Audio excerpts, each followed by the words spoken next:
welcome to the G'day Battlers podcast, episode 36. With myself, Debbie Pebble, and PvP Josh, Steve. Hi. Hi. Definitely one of those. We'll discuss that later. And we've got our Perth Regional episode. We've finished Perth Regionals. Yay. We're 1 out of 3 of our Oceanic Regionals in, so well done, gang. We did it. We made it to 1. Whoa. Well, everyone else is probably like on 5 now in the North American and European scene. They're in the 4 markish, I think. I feel like, well, I know that the North America had like 9 for the season, and I feel like it was roughly 1 a month-ish. So like August was Worlds, September, October, November, December, and that's 4 out of 5 maybe. Yeah. Then Jan through May, NAIC in June. Actually, well, who I've missed is the Latin Americans, because I feel like they've had a few as well. They've had a lot. They've been really great. I mean, I'm sure it's actually pretty similar. They've probably got like 9, but they must be front loaded because they've had so many. Well, when I have a look at the leaderboard, I just can see Marto with this huge lead across from everyone else. I'm just like, Latin Americans. Yeah. Well, Marto's at like almost 2,000 championship points this season from, already winning LAIC and winning Lima and winning the other one he won.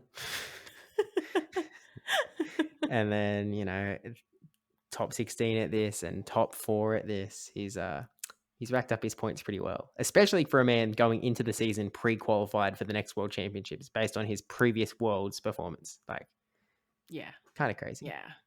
Yeah, it's amazing, honestly. Like, I wait for him to crack the 2000. I think it'd be pretty cool.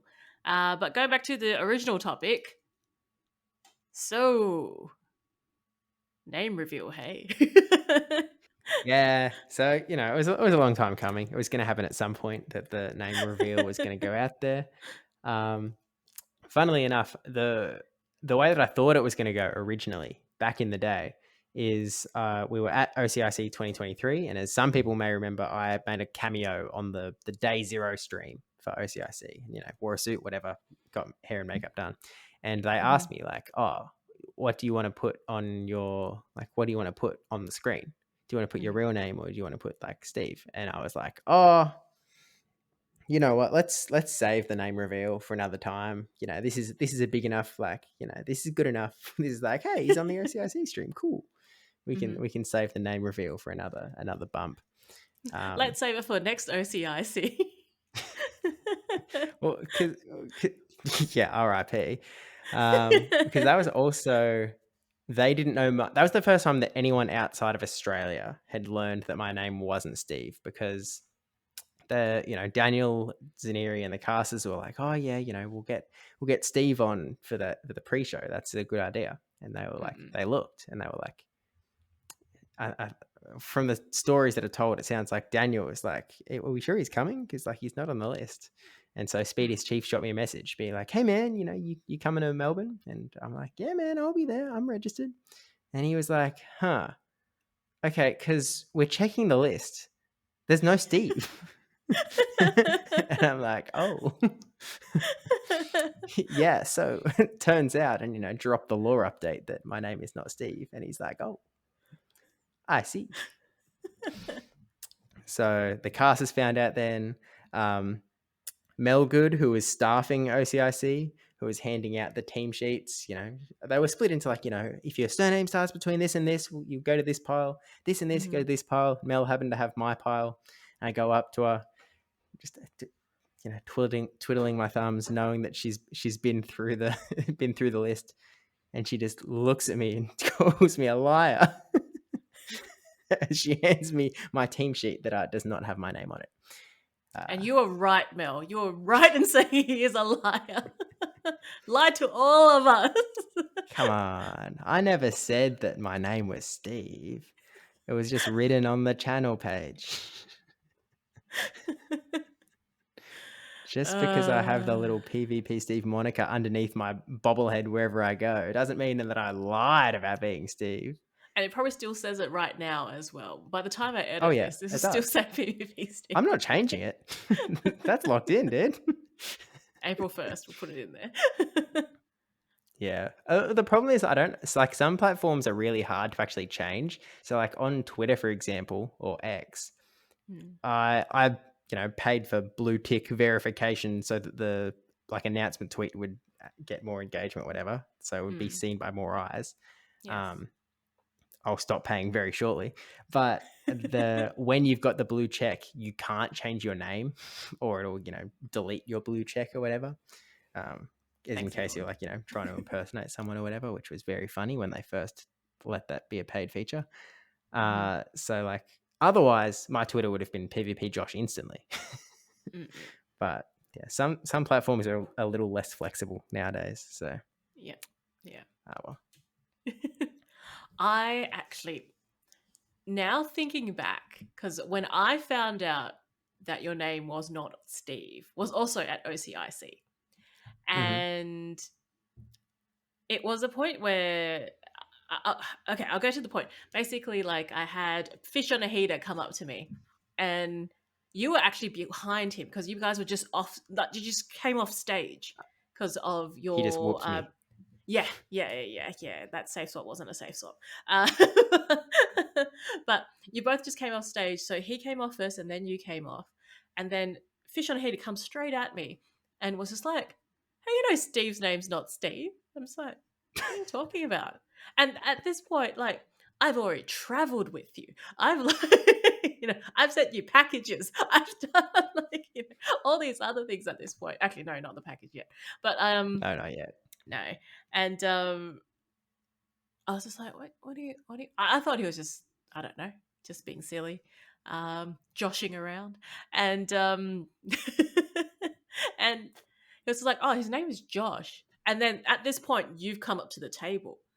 And I'm just like, why did Fish just say that your name's not Steve? And you were just like, uh-oh. That's all I can remember. I'm just like, you little. You little what? And You little what? this is a PG podcast. uh, but yes, it was explicit words were said. But my point was also, I think thereafter, I was like, I traveled with you. What if there was an emergency? I'd be like, oh, what's his first name? And I'd be like, PvP. So it was the go-to joke. It worked out nice. So what do you mean? Yeah, OCIC was the first time that a lot of people found out. Technically, Melbourne Regional 2022 was the first time that anyone outside of Newcastle had found out. Yeah. Just because, it was on my, again, it was on the team sheet, which this entire time, I wish it wasn't on the team sheet. Like, I was like, man, Yeah. I have to keep handing over this piece of paper that's got my real name on it. I'm going to get another, your name is not Steve. But, I mean, most people didn't notice. Like, when I was in Gdansk, 2 months ago, a month and a half ago, there was this one particular judge who, I played in the tournament and a cup and a challenge, maybe 2 challenges over the course of the Gdansk weekend. And one of the judges there was, regularly giving out the sheets. And so he sort of, it was like the very last tournament. He came up to me, he was handing me my sheet and he went, wait, is your name not Steve? And in his head, he'd wired the fact that, like, okay, when I have this piece of paper that says Josh Starrett, that's Josh Starrett. And I put this piece of paper in front of him. And then he would look at me and he'd go, he knew that. It's like, oh, well, that's Steve. And the 2 pieces of information had not connected. Those 2 wires had not independently crossed until like the 4th tournament of handing me pieces of paper with my name on it. But, we got there in the end. I think that was a similar moment for myself. And this is what I mean by, like, yes, Fish on a Heater told me in person that your name wasn't Steve. But I have heard it as Josh before. It just didn't go through my head at the time. And it was actually still at OCIC when it was at the Rego table. because I actually filmed that bit. You Because I don't did. know if you remember, I filmed you registering and you were going through your arcade night to show your registration. I have that filmed. I have them Ah, going, all registered, Josh, you're good to go. I have that there. And for whatever reason, that never clicked in my head. No, I was like, oh, it's background audio. That's when it's clearly you getting received like your registration details and being like, yep, all good, you're all sorted. So I have that there. And when it all clicked, I was just like, huh, what? So I totally get it from his point of view. yeah. Was it in the vlog? Your vlog from OCIC or nah? I I feel like cut you had that. music over I it. cut. I cut that bit out specifically because it had a bit of your details in it, and I Yeah, was like, yeah, "Oh yeah, no, yeah. I didn't want you to play a Pokemon ID number and all that on there." So I actually cut that out, but it was on the original vlog. Yeah, yeah, Because yeah. when I just kind of like, I The didn't know what I first was cut. doing. Yeah, where everything was in there. So I remember hearing it, but it just. So awesome. So it's in there. I knew you were a Josh. I just didn't know you were a Josh. Yep. That was actually the first time that anyone found out was like at Melbourne 2022. It was at Rego because they Mm. read out your first name every time. And so like Yep, Dr. yep. Trotter was standing behind me and they were like, yep, all good to go, Josh. And he went, I heard that. And it's like, yep. Yeah. But Well, I think there was a lot of I think DJ Kizza put it dead naming, which I was like, oh, I think people are still using these names. On the yeah, I guess Twitter it's post. If people haven't figured it out, we're talking about the Twitter post that were talking about Perth Regionals and all the casters. So myself, Steve, Dr. Trotter, and Fishy Legs were all on this particular Twitter post with all our full names on there. Hence why the name reveal for Steve slash PvP's Josh slash I don't know what hybrid people are calling you now. there's a lot of nothing stuck yet. We'll Stosh. wait. Yeah, Stosh. I mean, Jeeve is. I mean, Uh, eh, I don't I know. don't Jeeves know. exist. So But yeah, um, I still think the funniest one of not particularly OCIC in the name reveal, but in Yokohama the name reveal um, during the karaoke night that I was not there. I only heard tales and stories about this night. the famous World's Yokohama karaoke night. It's a good night for all to behold. But yeah, at this particular evening and in Yokohama, look, some drinks had been had, and OCIC champ Yakko, he decides to turn to the cohort as we're leaving. And there's all sorts of people there. It's like like rise to occasion, and well, I think the main character that Debbie's alluding to, Lurgan Rocket. But I think like Arceus Aurelius is there potentially, but he turns to this group and he's like, his name's not really Steve, and gives the lore dump. Mhm. And obviously, there's lots of what the heck, mans, and Rise was very what word am I looking for? Reserved in the sense that he sort of like he took the info and he said to me like, well, I heard that home slice Henry and just threw someone else under the bus who hadn't been revealed yet, because home slice Henry is another one who was revealed via Play Pokemon graphic largely, that his name is actually John, not Henry. And so Lurgan Rocket comes up to me as we're sort of, I don't know what we're doing. Like we're walking as a group from one, maybe, I don't really remember how things went, but we were leaving one venue and potentially we're going to another. I'm not sure. But Lurgan sort of comes up to me. Again, drinks had been had. And he begins this rant and he's like, man, I was watching your Sylph videos for years. And the whole time you were lying to us about your name. So I wish I could take back everything. So it went well. Uh, Um, Still the best. but yeah, there have been lots of little reveals over the last couple of years, and so this was sort of the opportunity to just hit that final button, hit the send. Well, is it the final button? Because there were No, still it's people definitely that, not, because people are going to slowly find out. And yeah. one of the things that like I'm actually hoping perpetuates that is the fact that, you know, in conjunction with the Twitter announcement that, again, we haven't talked about it yet, but we will Mm, eventually, I'm sure. The fact that Perth Regionals, you know, got a stream and whatnot, in conjunction with the announcement going out, I pre-recorded a video, like a 3-minute video that was just titled "My Name Is Not Steve," um, with you know, me holding a ukulele in the Hold thumbnail on. as or we have props. For those not watching the YouTube version, Debbie has just pulled out her ukulele, her actual Pokemon ukulele from Worlds. That Yay.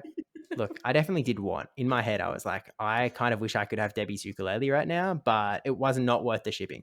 Like it just was not worth for the bit. I would been happy to ship it to Newcastle. You know this. Yeah, it wasn't worth it in the end, in my mind. Mm. I think As the much as piece it of would have paper been was funny. pretty funny though. I thought that was pretty good. I thought it was all right. I think it came out pretty good. But yeah, it's a 3-minute video if you want to go and watch it. But I'm sort of hoping that that video just sort of like slowly, just, you know, every now and then it'll just show up on someone's recommended. Be like, what? What do you mean? But you know, that video, you know, meant to serve as a bit of an advertisement for the stream. I was a little bit inspired by Ludwig, if I'm being honest, because, you know, every now Mm-hmm. and then he'll like host an event or something, and usually he'll post some video with a clickbait title that essentially just serves as an ad for the event stream. And so I was like, I could do that. This felt like You the perfect time. you could And and you so did. yeah, so that's out there if you want to watch that as well. But um, We'll link yeah, it. We'll link it below somewhere. we might. I doubt it. I Okay. think if you're really desperate, you can search for it, but I'm probably not going to be copy pasting that link in. But yeah, I think that's the YouTube the PvP bulk of the. Steve. PvP Um, Josh. Not that one. Actually, you should yeah, reserve PvP Josh in case someone else takes it now. it's taken. Oh, It's is it? taken. Yeah, someone's already got that thing. Who I has think they're a PvP Josh? Minecrafter. Oh. I don't know if people remember the lore of like my username battles with the YouTube search SEO, how there used to be another like, you know, person uploading PvP Steve videos that were just based on Minecraft, because the main character in Minecraft, I think now the main male character in Minecraft, because there's now a 2 characters, I think. I think there's an Alex as well. It used to just be Steve. Anyway, main character of Minecraft was Steve. PvP is in Minecraft. Hence, PvP Steve pulled up a lot of Minecraft stuff. So this Wait, PvP Josh guy was uploading Minecraft 11 years ago. so you're telling me these pseudonames of Steve and Alex are also through Minecraft? Well, Alex isn't a pseudonym, is it? No. We'll leave that one Alex for is the another real day. one. Yep. Um, It's a rotating door. yeah, bunch of Aussie liars out there. But I just really do come back to the fact that it was a great bit. And Yeah. it remains a great bit. Hmm. And that it shall always be. Well, I thought after the whole name review and like everyone posting everything on Twitter and your video and everything, I thought the cat's out of the bag. I'm like, okay, Mm-hmm. everyone clearly knows your name is no longer like hidden. That anyway, I was wrong because on the Sunday post, we'll talk about this later, but on the Sunday post Perth Regionals, we had a cup. And Mm-hmm. we actually had 2 cups. One was held at the convention centre, and one was held at Good Games Rockingham. And one at Good Games Rockingham, we had a few of the local players that actually didn't attend the regional or attend the cup in the morning. So they had other plans, they had church, other things going on, so they could come to the afternoon one. And when you were playing, and I had Sora, which is the Iota, come up, and he had obviously the slips. So the slips have full names on them. So it's got his full name and then it's got Josh Darrett. And he was just like, "Who's Josh?" I'm like, "Oh, yeah, he came over east. Don't you know who Josh is? Like, he's quite, he's a really good player. That this is table one as well at this point, as well. I'm pretty sure table two. So he was just like, he started getting intimidated slightly. He was just like, oh, okay. And then you come to sit down, and he's just like, "Oh, it's Steve." And you had the smuggest look on your face during that period of time. And I was just like, "Oh, okay, I get it. But you understand how fun it is? Is that what you're saying? It was just like, it was a solid few seconds of you just being like, you're just nodding and just being smug. And I'm just like, okay, I can see how this is just like this, like just perpetuating, just keep going and going. Like this bit just doesn't end. And I was like, Well, it's been hilarious for 6 years now.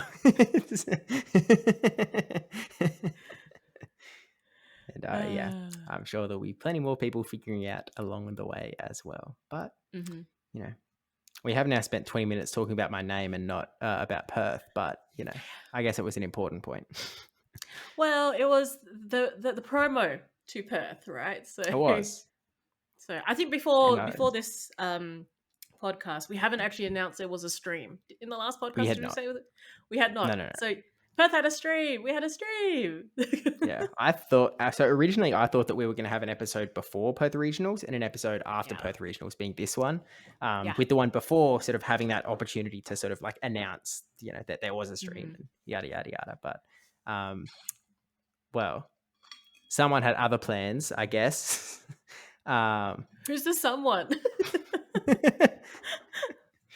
No one in particular, but there is 2 people on this podcast. We can isolate it to like if it's a sum 1, not a sum 2. Look, all I'm saying is that I spent a month away and, dodged this podcast a little. We recorded one episode and then I come back and then Debbie was like, "Hey, I reckon I could run away as well." That seemed like a pretty good idea. And then she just fled the country and she ran away. And I was like, "Oh, this is what it felt like to just get abandoned. I see now. I see the errors in my ways." I abandoned you for 1 weekend and you abandoned me for a month.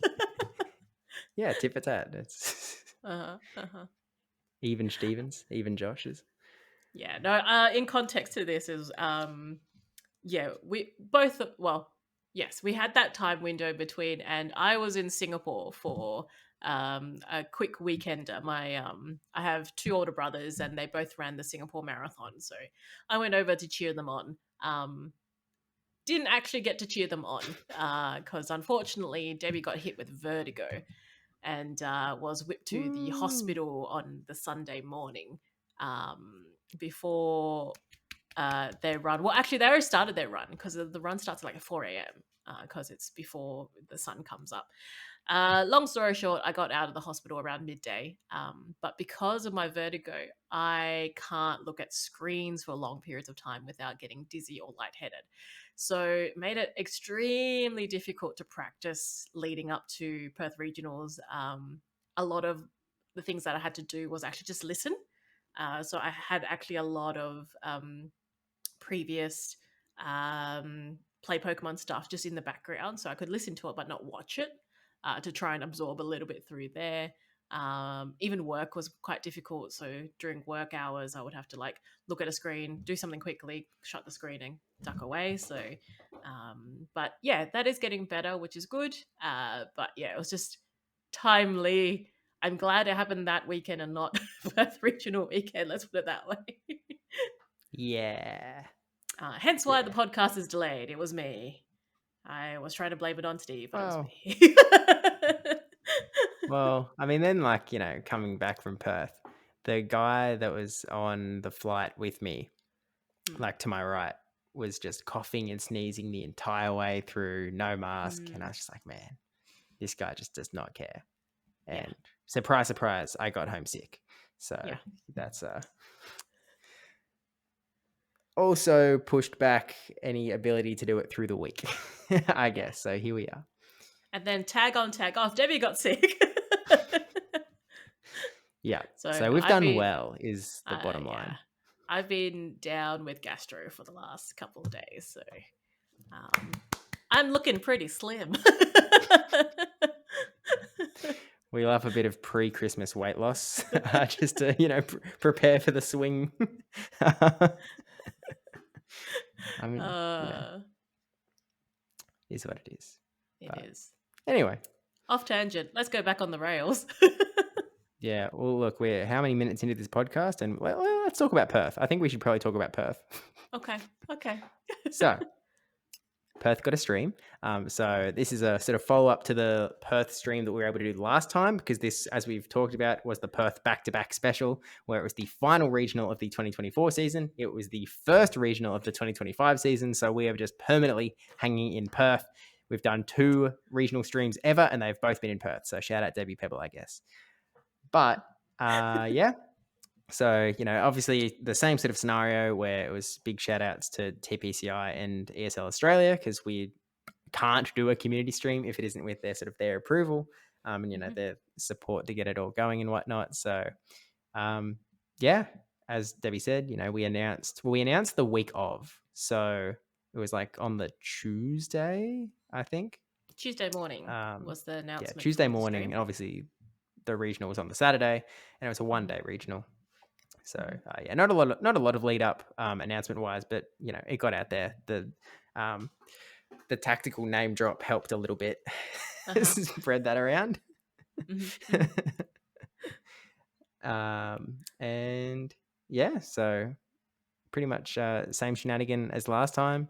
Community broadcast. We had Miss Mystic come in to virtually produce, and she is an absolute hero because well, went for a pretty long time, and she had other commitments that she pretty much back-to-back'd with this regional. So she's kind of crazy, but I guess I don't know.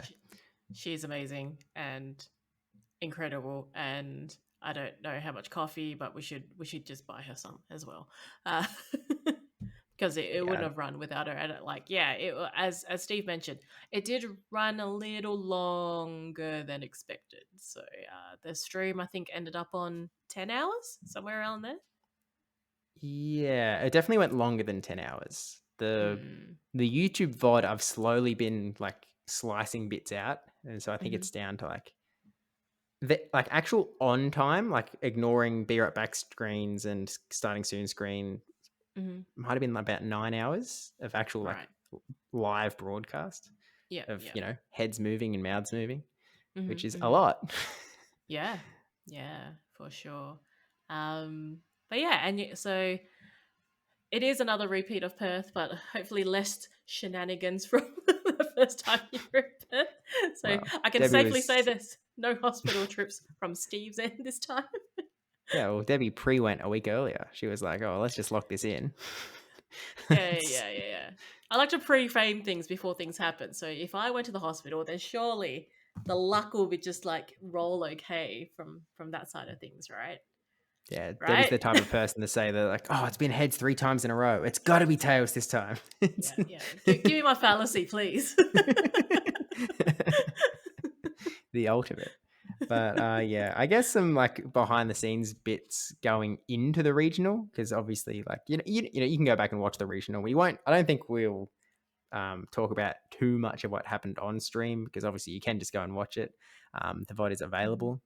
At this point, you can still go back and watch the Twitch VOD as well if you want Twitch chat. But if you don't care about Twitch chat, personally, I think that the YouTube viewing platform is so far superior to Twitch. It is ridiculous. That's just my opinion. Yeah. But if you really like the Twitch replay feature, then you go for it. So that's on you. But yeah. Anyway, setup wise, we were going to do it the night of, so on the Friday, and so we sort of rocked up. Well, Debbie was working, so I rocked up pretty early. Fishy Legs and Trotter joined me as they sort of flew in to Perth, and then Debbie joined us once she wrapped up work. But there was a shipping delay, which is the same reason why competitors weren't able to get their swag during check-in on that Friday night. Mm. So we just went, oh, we'll have to come in at 6:30 in the morning on Saturday and we'll set up then. So that's, what we ended up doing. Originally, there was a bit of an intention of like getting a lot of sort of player interviews and that sort of thing, as I saw someone use the word in chat that I quite liked, interstitials, in that, bits that play between the caster transitions. Yeah, yeah. And so we only got one. We did one with They Love Jai as the person who came second in last year's Perth Regionals. We were going to get a few more because we were expecting to sort of be around sort of all night as this sort of setup happened and took place and whatnot. And, maybe one person would just dip out at a time, get an interview or something, but it didn't end up happening that way. And so we didn't end up with any extras on our end, but there were 3 heroes that came to the rescue and sent us a few videos in. And I need to stress that these were last minute videos. Like I asked them with like 72 hours notice. Like it's Axon, Home Slice Henry, and Trainer M, who sort of all sort of put a video together, produced it, sent it through, talking about, some of the new meta things. And I thought they were pretty cool additions, just, having that sort of content in. And with a bit more lead time, I think that, look, if we get to do one for the next one, there's a lot of ways that we can improve. And that's definitely one of them that I would like to sort of work on earlier. But I was pretty grateful that they were able to step up and do that as well. I think people were very impressed with that, from a community stream as well, to see that in between. And I too like the word interstitial, as someone in the medical background. I was like, that makes sense. I know exactly what that is. Yeah, exactly. And I'm sure that it's been said about me in a medical scenario where it was bad, but that's that's neither here nor there. But yeah, so I guess we rocking at 6:30. We set up the stream and whatnot. I guess then it's stream time is the black and white of it all. So I guess, Debbie, for you, how did it sort of feel going into regional number 2? Well, besides all the like medical mishaps earlier in the week, I was going in a little, I suppose, not as prepared as I'd like to be, but given the circumstances, I'm like, okay, cool, good to go. And knowing it was going to be a very long day, I was just like, okay, prep ahead. So we had our food, we had our snacks, had everything kind of like laid out. And the room that we were given was actually, I was actually quite happy with like the soundproofing of the room as well, because I was like, it was so quiet in there. And by the time that you guys brought in the background drop and everything, I'm like, okay, this looks pretty legit now, as well. So when we took our selfies of with the background, I was just like, okay, this is looking pretty good for a community stream, like a very much a step up from the hotel room last year. Yeah, to say the least. Yeah. So no, very, very much. And a few upgrades here and there, and I think that's just learning things over time of that from what was it, April that we had the last Perth Regional stream to this. Yeah, plenty of upgrades, so pretty cool. And the stream I think went well. There was a lot of great local players that showed up and did very well. I mean, we can talk about like we can talk about like the Draco Viz top 8, where 5 are locals. Like five of the players in the top 8 live in Perth, and obviously, having 40 players and being in Perth, we don't have that large capacity that would be expected, say, in Brisbane, or if it was in Sydney or in Melbourne. Like, those numbers are going to be like a lot more. But having 40 in Perth is huge. That's record breaking for us. Yeah. And having locals be in that like 5 out of the 8 in the top 8 is, I was very happy to see. And spoiler alert, also have a locals grand final. I was fist pumping in the background while Dr. Legs was casting. So I think there was Mhm. one point like Blair mentioned that it's like and our co-caster Debbie Pear was just fist pumping in the background, and I was, I was just Yeah. like, Yeah. I mean, in fairness, and like, I get we can probably get into this in somewhat, and just sort of mix mash the topics that we're talking about a little bit. It's all Perth regionals related.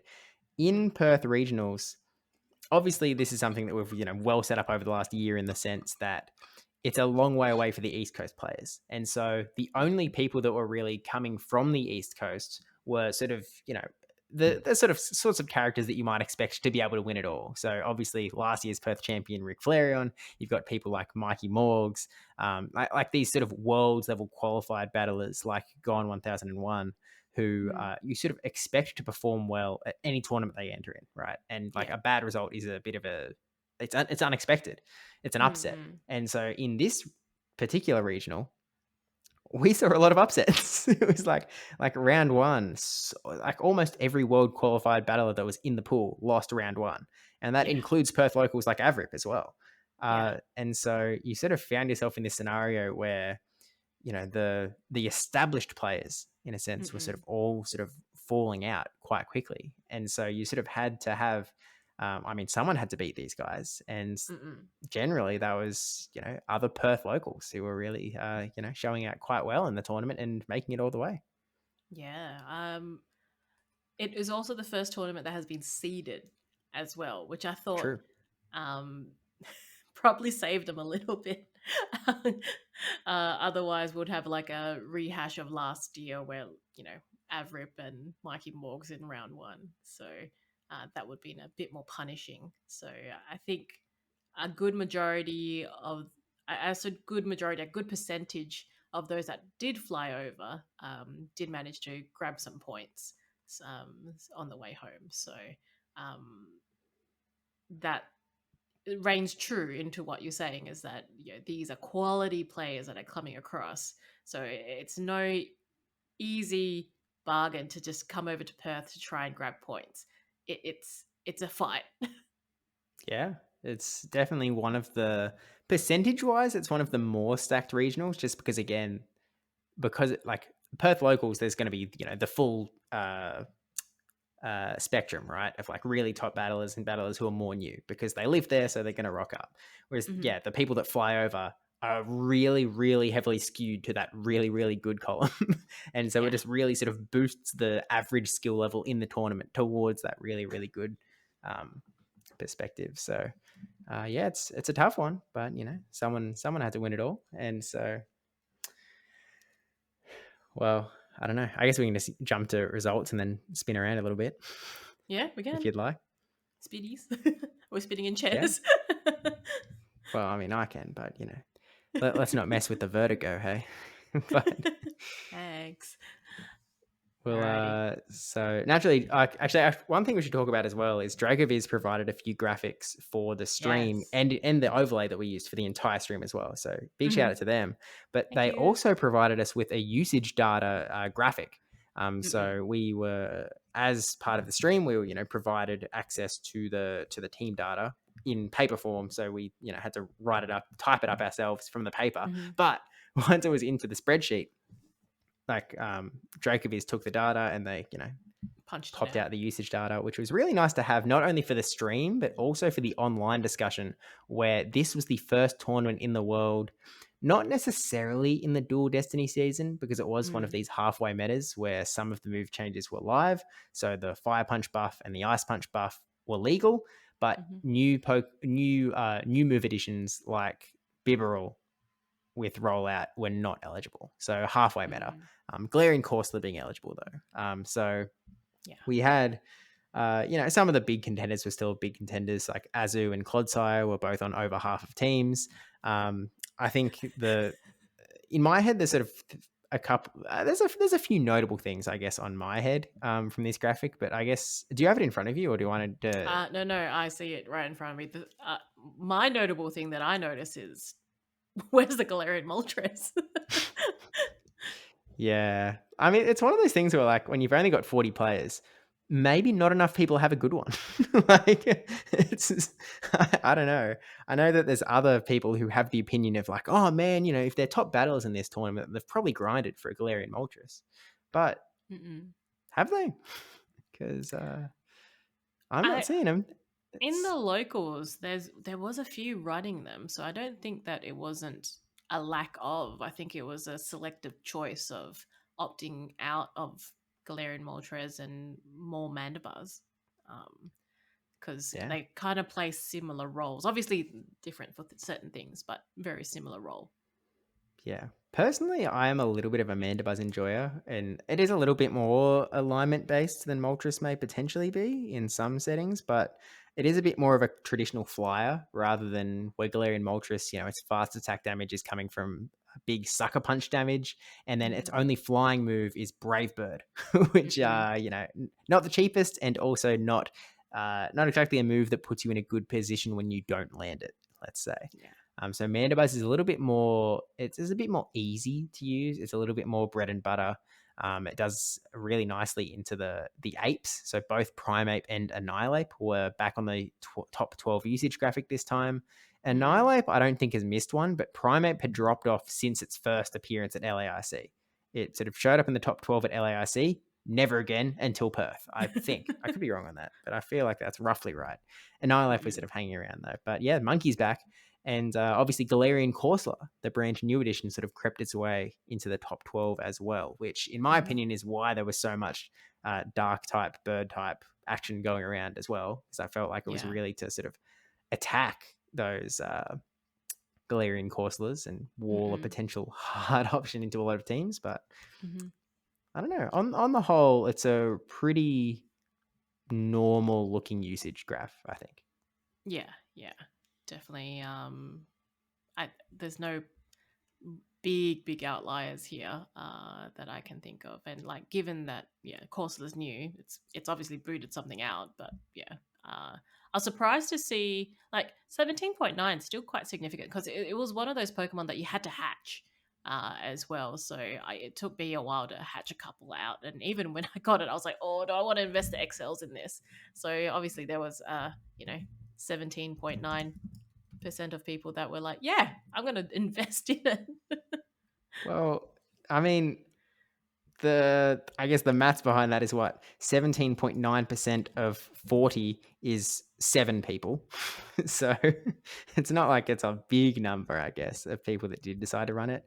I think maybe this is just because it's relevant. We might just jam in this point, I guess, from Bogota, because we're not really going to talk about Bogota this week. We might talk about it a bit more in the next episode, but this episode we're going to focus pretty solidly on Perth. But I guess Bogota, the important point being it was the other halfway regional that was a one-day regional on the Sunday, whereas ours was a one-day regional on the Saturday. And in Bogota, Richie, who had come, top 3 at LAIC, won the entire event with an Egg IV Galarian Corsola. So, it's not like you necessarily need a good one to perform well, I guess was the point to make here. Imagine if it even was though there's some Honda. matchups that the trade IV really helps with. Yeah. Oh, there were some good trades going on. It didn't come from my end though. Well, it didn't come from your end, or didn't like land on your end? Because I thought that one of them did come from your end. No, it did come. Yeah, it didn't land on my end. Where was mine? Where's my PvP IV Corsola? Send me Corsolas. Yeah, I don't necessarily have a good one either. No. Oh well. Alas. Just got to keep hatching my 7Ks until I get more. Then I can mirror trade with others.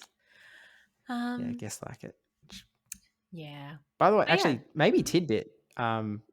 Just because I found this out watching Zoe's video, and I don't know if she really realized it, but the Galarian Moltres hatch rate in the Mateo root eggs. Wait. Repeat back. Galarian Moltres in eggs? Oh, Corsola. Galarian Corsola in eggs. Okay, yeah. The Mateo root eggs are like the odds for Corsola actually looked really good. Oh, that's such a hard thing to do, trying to get one egg space, then do your route, then meet Mateo. And not spin stops to pick up eggs while you're doing the route. Oh, Yeah. Because it is a 7 kilometer, so it's from the Mateo switch, Yeah, right? Yeah. So when you yeah, give a gift, come back and then pin that one. No, not pin. Open the gift to just open get it. the egg. Yeah, Yeah. I'm thinking scatterbugs. yeah, yeah. But Oh. hey, if you need Glen Corsa, that might be a route to take, Mm-mm. to say the least. But anyway, I just realized that and I hadn't seen it said anywhere, so I thought I would just say it now. Mm. I heard about like I think basculins also are something that can come from those eggs at like a higher chance rate as well. I need to look into it, but or someone can write in the comments about like what do we get from Mateo from his eggs? Yeah, we'll actually read the comments this time. We're going to backtrack and do the last couple because we haven't done it in a little bit. But we'll do it this time. Mm-hmm. We promise. We We will. swear. We will. Mm-hmm. But that's all about the Perth usage data. Let's talk about the Perth results because that's what we were going to talk about, and then really I led us down the different scary off track route of usage data just because I felt like Mm-hmm. it was relevant. But yeah, so I guess I mean Uh-huh. it's one of those things where like you can read this however you want. Do you read from first to eighth? Do you read from eighth to first? Do you just read it in any random order? What do I think I'll we? go eighth to first. All right. So in top eight, I was going to say weighing in, but let's not talk about weight here. In top eight, we had Zetab coming in from Perth, who came fourth in last year's Perth regionals, Mm-hmm. and also Fortois, Greg from Mm-hmm. America. Some may know him as. I We've think talked about the that's law previously. we have for sure. There's controversy on that, by the way. Some people have different stories in mind, but maybe that's a convo for a different day. Because Oh. then in top six, we have coming in from New South Wales, we've got Jumathy, who's really been going on a cracker tear over our way, but Mm-hmm. did pretty well in this tournament as well. Ended up Mm-hmm. ending up falling to Avrip. And then we Mm-hmm. had Lalu Loha, another Perth local who has the Vietnamese flag on their on the Dracovic thing. I guess Debbie, do you Woo. want to talk to that bit? Yeah. So Lalaloha, I think I can call him Ricky here, but Name reveal. he name reveal, but yeah, he is a local here. He's just in Perth studying at the moment. Originally from Vietnam, and Vietnam is one of those countries that actually doesn't have any form of play Pokemon tournaments or circuits. So they don't have online qualifiers. They don't have regionals. So there's actually no way to showcase the Vietnamese talent unless they travel elsewhere. So when Ricky played incredibly well on that weekend, and I believe Draco Viz contacted him and was like, "Hey, look, which flag would you like?" And yeah, opted for the Vietnamese flag, and I think that's pretty cool for like representation. And also, there was a comment on Twitter as well that someone said, "Oh, it's the first time I've seen a Vietnamese flag on there." So yeah, go represent Vietnam. So that's pretty awesome. And yeah, Ricky was pretty proud of that as well when he mentioned it to me. He was just like, yeah, I opted for the flag because like why not? And I was like, yeah, no, that's pretty cool. Yeah. It was also really cool to see that comment on the Djokovic post as well. There was like, yeah, Mm-mm. appreciating the representation straight away, which is like, Mm-hmm. oh, it's really nice. But Yeah. he's also a really nice dude. I don't think I met him last year, Mm-mm. at the last tournament, but yeah, he's lovely. I mean, we'll talk about our meeting, I guess, a bit later in the podcast potentially, Oh. but we've also got the big top four. So in fourth place was Avrip, Mm-hmm. coming in as the one-time Perth regional champion, two-time Perth grand finalist. Top four is still pretty solid when it comes to points, Mm-hmm. and certainly sets him on a pretty good path to rack up. Well, honestly, it puts him in a pretty good spot for the World Championship qualification, but Mm-hmm. alongside all of his local points. But we also have Pokey Moneymaker, who was another, Yes. the other flag, not Australian, on the Mm-hmm. top eight graphic because he came in from Japan. Yeah, so that was a bit of a surprise. I think there was some rumors. I think rumors are the right term here. That there was going to be a quite high ranked Japanese player that was going Mm-hmm. to come to Perth. Now, there's quite a few high ranked Japanese players, so I couldn't pick it. I thought it was just going to be Jins. I was like, guys, it's just Jins. I was like, who are you talking about? There's no need to be no need to be anonymous. It's just gins. But as soon as Pokemon Maker came up on the challenge, I suppose standings and listings, everyone was just like, oh wow, okay, like, and I remember the collective Discord messages from all the top players being like, oh crap, or to along those lines, and then pulling out his Draco Viz and pulling out all his basically his long list of accolades that, you know, he is a very clinical player, and showcased that quite a bit as well during the stream. And he was lovely as well. He was cool. Had a good chat with him afterwards. Sent him some photos of all his, after he got all his medals and things. But yeah, I think that's pretty cool to see some internationals come in and just shake it up a little bit as well, just to keep everyone on their toes.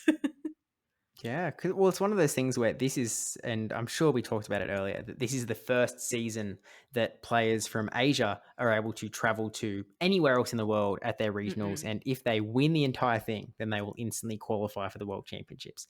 In the past, that actually didn't happen, which is kind of weird to think about. That, like, you know, if someone from Japan decided to come over and win Perth Regionals, they actually wouldn't qualify for Worlds. That's kind of wild. But anyway, so unfortunately, in third place, which again, crazy good, it doesn't actually give him any, I guess, step forward in terms of qualifying, because he doesn't get championship points. It was a sort of a win or bust.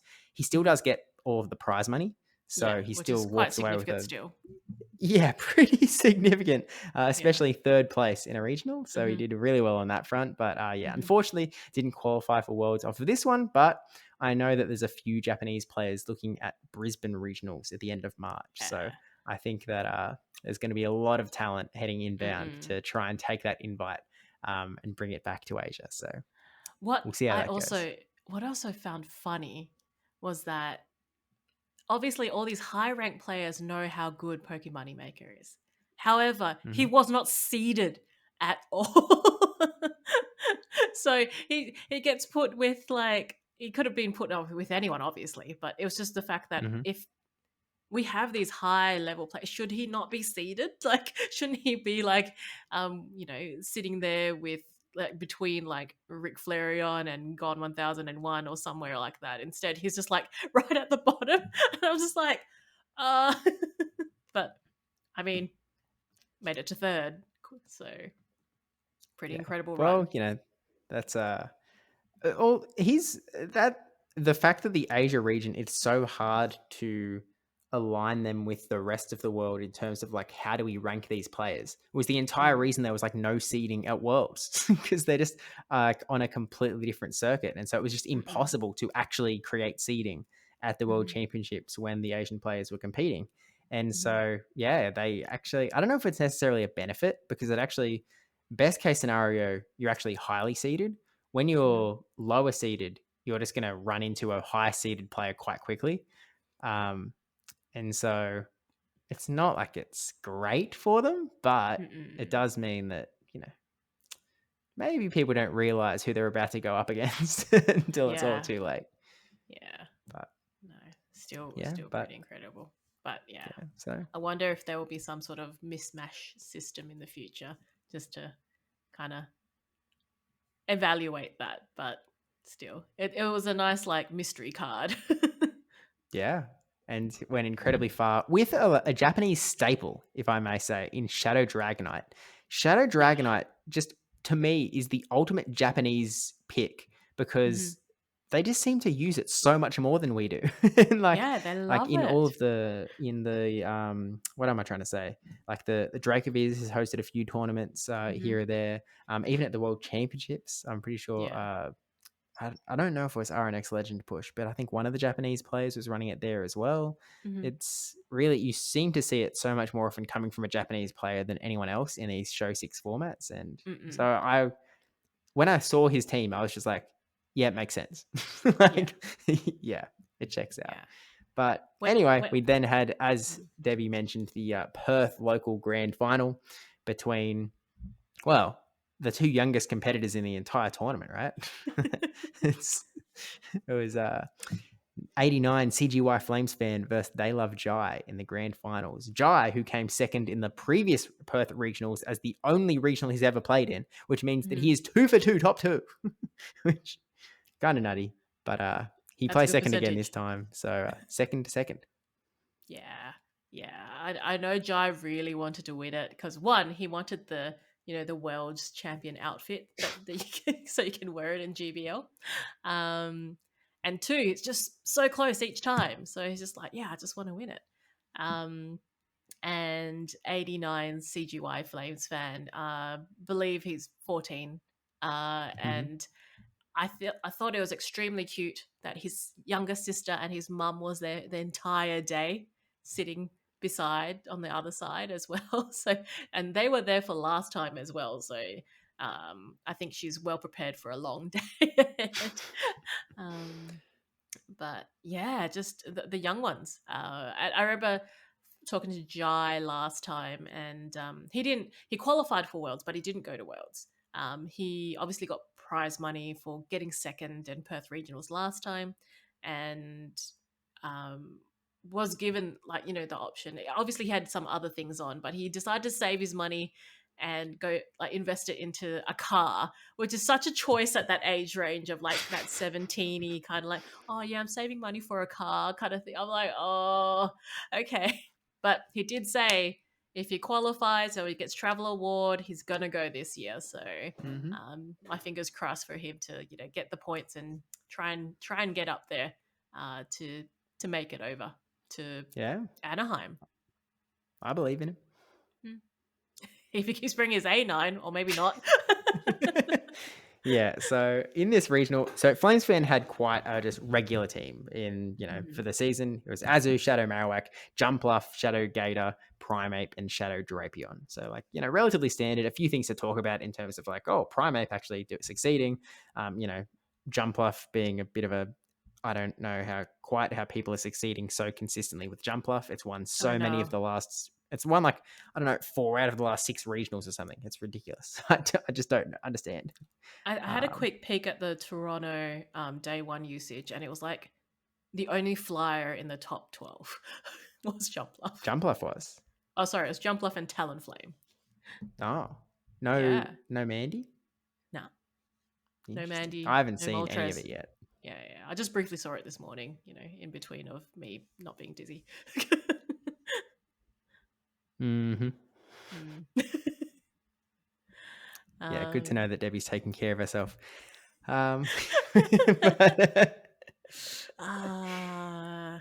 Leave a comment on in YouTube. Yep. But that was quite a regular team in the grand scheme of things. Jai. Now, 4 of his picks are relatively normal in terms of he had Superior, he had Shadow Drapion, he had Malamar, which has fallen out of favor a little bit, but he brought it this time around. He had regular for Alligator. This was a regular comment on the broadcast about Regularly. his regular Gator. He just didn't have a Shadow, so he just doesn't have one that he could use. So regular it was. But I think on the broadcast, it might have been Fishy Legs who said something along the lines of, I was talking to Jai on the floor, and he said that originally I really would have liked to have brought Shadow Gator, but this regular Gator's doing all right, and it definitely did all right. But it's his other 2 picks that are sort of the big draw cards. The first one being that Shadow A9 that you mentioned that he ran in last year's Perth to come second. He brought it again. Not necessarily because it's like some big hard meta read. I feel like he just brought it because he likes the thing. Yeah, because 100% is. Which, hey, I mean, I respect that more than anyone. I'm just looking that's at a background. great idea. I'm just like, yeah. I mean, come on. I can stand behind a king that does that sort of thing. Mm-hmm. But his number 6 pick is one that I think deserves the most attention, and that is Unnovan Stunfisk, which is just a wild pick in that it got the Thundershock buff going into this season, so it was a little bit stronger than it was. And Jai was telling me that he was looking at the Stuttgart, which was the previous regional. He's looking at the Stuttgart usage, and he was like, 5 times weak to Stunfisk, 5 times weak to Stunfisk, 5 times weak to Stunfisk. And he made the read, he brought the thing, and it did really well. It's Mhm. kind of a crazy Pokemon, and I gave it a run to myself, and it did really well. It's a good mon, I think. You got some championship points off a Stunfisk. Yeah, yeah, this Stunfisk is alright by my books.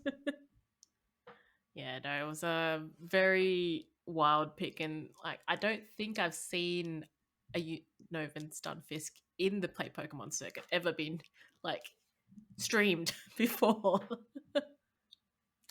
Yeah, I certainly can't think of one. Yeah, We sure saw Galarian, a lot of it yes, when but Jai was running it. Unovian, no. Yeah, Yeah, and he was Stunfisk cleaning is up. back. Yeah, I mean, like the boys, like Flame fans and Jai going 2-0, like they were just cleaning up, and like the Unovan Stunfisk was taking names all the way to the grand finals. Yeah, I mean, yeah, as you said, dropping no battles going to that grand finals. They were both 2-0, 2-0, 2-0, 2-0, 2-0, not dropping a single battle until that grand final where they had to play each other and went 3-2 with Jai sort of progressing on to the grand finals clean. And I guess the losers final is where there was a bit of stream controversy in that there were a lot of match reviews, and the match went really long. Yeah. Um, Look, it, big shout out to Dr. Trotter and Fishy Legs here for yeah, hanging the fort, because they were they did extremely well, but they did. you know there were questions about Feraligatr here. Yeah. There might be some stuff that you want to go and watch back from that particular hour, even though it's like, sometimes it's like, oh, it's really frustrating watching a bit of a broadcast that's got a lot of match reviews because there's so much downtime. You don't, you're just waiting for a match review to, be reviewed so you can watch the next battle. Maybe it's the same battle again. There were some gems in there. So I might recommend giving it a bit of a watch. Now Fishy Legs and Dr. Trotter, they might disagree. They might not recommend you to go and watch it. But I think that's all the more reason. So, maybe check it out. Could be worth your while.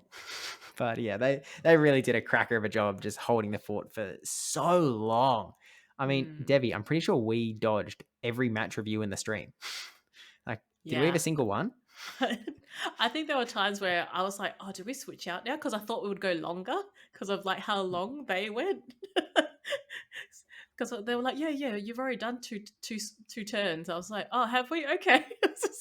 Okay. Yeah.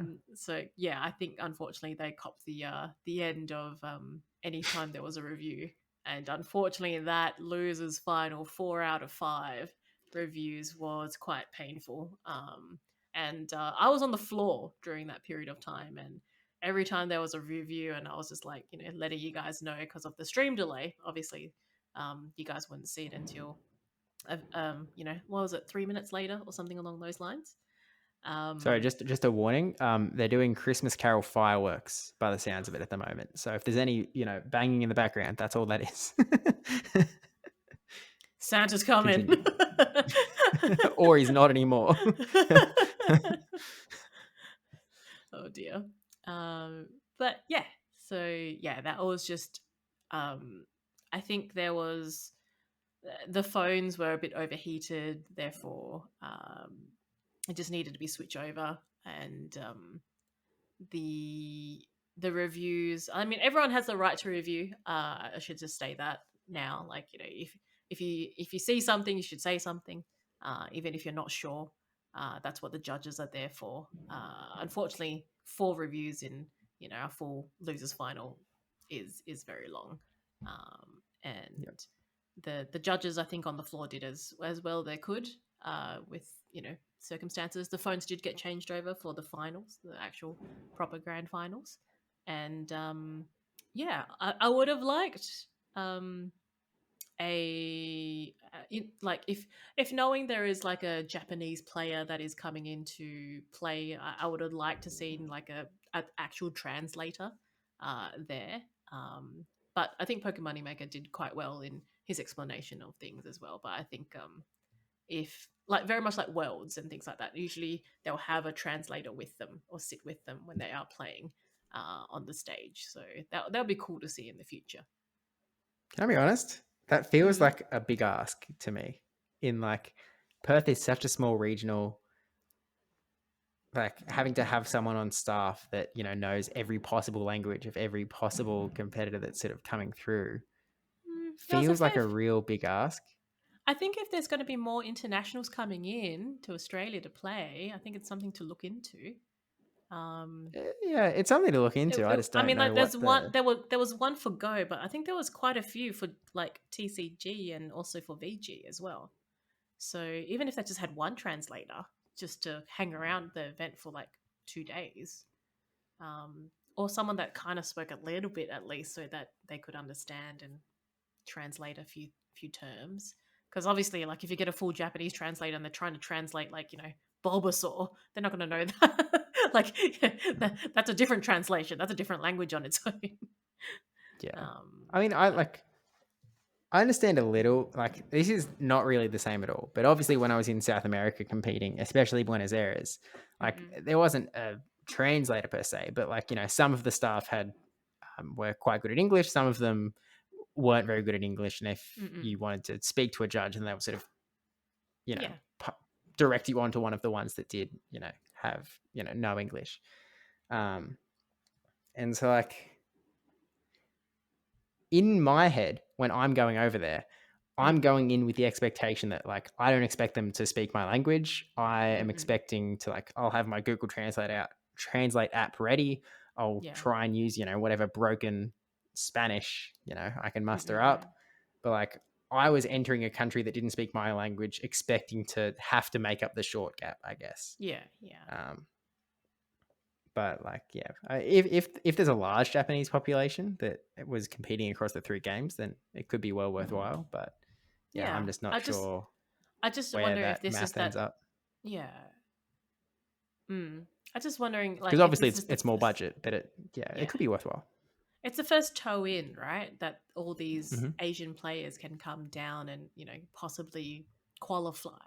So it'd be it'd be interesting to see. Again, like you've already mentioned, Brisbane's going to have like more Japanese players that are coming over, and um, like you mentioned, it could just be someone that has even just mildly just a little bit more Japanese than the average person. might just help a little bit through there, but it'd be cool. I think it'd be cool. Yes, it's more Yeah, budget, but it'd be kind of cool just to have at least one person running around like that. Um, yeah, oh yeah. something to put in the Uh, suggestion box, I suppose. oh, they did have a feedback form. That's right. I did. Mm-mm. Honestly, might write it down just to remember it. It's a pretty good one. But anyway, um, what are we talking about? We talked about the results. We talked about Mhm. the stream review shenanigans. Yeah, and then we're Um, getting to the final. So the boys playing. yeah, which ended up like Jai was in the winners bracket, so had to be a Mm-hmm. bracket reset, and Flames fan just won a quick 3-0, and Mm-hmm. then pretty sure the final set ended up being 3-1 victory Yeah. for Flames fan. Mm-hmm. Like Flames just kept sort of reading Jai like a book, Yeah. Yeah. and just kept picking the exact right Pokemon he needed, putting them in the exact right places, and just Mm-hmm. there wasn't much that Jai could do for most of those No. games, to be honest. Yeah, got But to the point where it was just like, oh, what can Jai really do here? And the game that he did win, he brought out the Malamar. I remember watching or like hearing from the stream, and Fishy Legs like, bring the Malamar, and he did bring the Malamar. It's just like, and everyone in chat was like, how much for Fishy's coaching? I was like, start a Fishy Legs, if you're listening, start a Metafy. yeah, hey. I mean, look, hopefully this man, gets off his retirement horse and goes and tries and qualifies Retirement. for Worlds. Yeah, Yeah, yeah. so many of these retired battlers allegedly, but hey, Yeah, it's pulling a don't Yakko look very here. It's like, retired. oh And yeah, I'm tired. yeah, and watch him go and win Brisbane Regionals. But yeah, is there anything else that you wanted to say about like the stream? No, that's pretty much it. Stream went well. Finished up to there. Then it was just prizing and just taking photos with the winners. Finally having a chat with everyone because we were just so busy throughout the day. Did you happen to chat with Ricky then, or was it afterwards? No. I don't think I really talked to him until the cup. Ah, Is The cut the next day in the morning or the Yeah, the afternoon next cut? day, the next day. Yeah, yeah, yeah, yeah. But I don't think he was at the one at the venue. I No, don't no, think. no. He was away in the morning. Yeah. Mm-mm-mm. Yeah, but yeah, obviously, because we were running the 4-man show, 4-person show on the floor for the stream. All of us were pretty busy. There was, there was a lot to do at all times, and so it would be nice to sort of, I guess, have a 5th person there, I guess, to sort of just lighten the load a little, I guess. I don't know, going Yeah, forward, yeah. but I don't know. Mm-mm. It's all very new. Like last time, we were the only 2 on the floor, and Yeah. the other 2 casters, Fishy and Rise to Occasion, were virtual. So it was Mm-mm. very different. And we were sort of again in that hotel room, sort of across the way. It was this time we were sort of Yeah. in venue in a different little boardroom. But yeah, I think I've certainly picked up a lot of lessons to apply to again, hopeful next time. So I think stay tuned, and hopefully the Brisbane regional stream asterisk we know nothing is even better than this one. So Yeah. stay tuned. And Yeah. again, Bigger and better. big shout out to Miss Mystic for absolutely killing it and being the absolute goat. Mm-hmm. Because yeah, she ran our stream and then like power nap and then did the Des is the best, speediest chief rise to occasion stream like straight after, which is just like she crazy. Yeah, because I think I remember we were at the social and I was just like scrolling through Twitter. I'm just like, hey, oh yeah, that stream's on, and I'm just like, hey, she's still working. Why are they giving her shout outs? That means that she's working. I get the vibe that whenever Miss Mystic isn't working her actual job, she's still working. Incredible. But we love her for it. So, if you ever see Miss Mystic around, throw her some roses because he's very, very deserving. But yeah, that was the Perth experience, I suppose, of the stream and such not. Obviously, had to pack it all up and whatnot at the end of a very long day. But I think, yeah, overall, pretty happy with it. If anyone does have any feedback about the stream, feel free to leave it in the comments as well. There's a few things that are like very easy fixes, I suppose, in terms of like one of the most common pieces of feedback was like, oh, it would have been really nice to see like a bracket throughout the stream. And the answer to that is that we were going to have one and we actually were set up to have one, but the challenge was actually set up wrong. So the bracket was going to be auto yoinking data out of the challenge bracket. But yeah, the challenge bracket was set up slightly wrong. And it wasn't fixed until the very, very end. So we weren't able to extract that data, unfortunately, for the bracket graphic. So that was just an unfortunate one. But there's a few other things that that we'd like to do for the next one. Yeah. But yeah, I think that's probably enough said on the Saturday, I guess. Yeah. Then it was just socials afterwards and crossing through the Christmas pageant of Perth. Yeah, the big parade. Where Santa comes to visit Perth once a year and just like say hello to the kids and the big kids. Just happened to be the same weekend as Perth Regionals. I thought that was pretty funny. I was just like, the pageant's on. Everyone's like, what pageant? I'm like, the Christmas pageant. Yeah, which it's such a foreign concept to me. Just like, again, the word pageant just makes me think of like child beauty pageant. Like that's the only thing that comes to my head. And so that's like what, a little show on a stage, or is this like a big parade? It's like an event. Yeah. Not what pageant is in my head, but yeah, it was pretty crazy. But yeah, that was pretty cool. Then we all just chilled out for that little bit. Then I had to duck, and we had to head home because I had to go pick up my dad from the airport at midnight, or ended up being like 12:30 on Sunday morning. So I had an extremely long day. Yeah. And I was in bed. Yeah. No, I dropped Steve back first, and I was just like, all right, you go to bed. I'm going to the airport. And then, unfortunately, my dad was not well. He picked up the old norovirus, which is basically fancy term for stomach bug, and yeah, he was not well, and he is a bit of an older man. So when I picked him up from the airport, I was like, "Oh, you don't look good." as in you probably need to go see someone.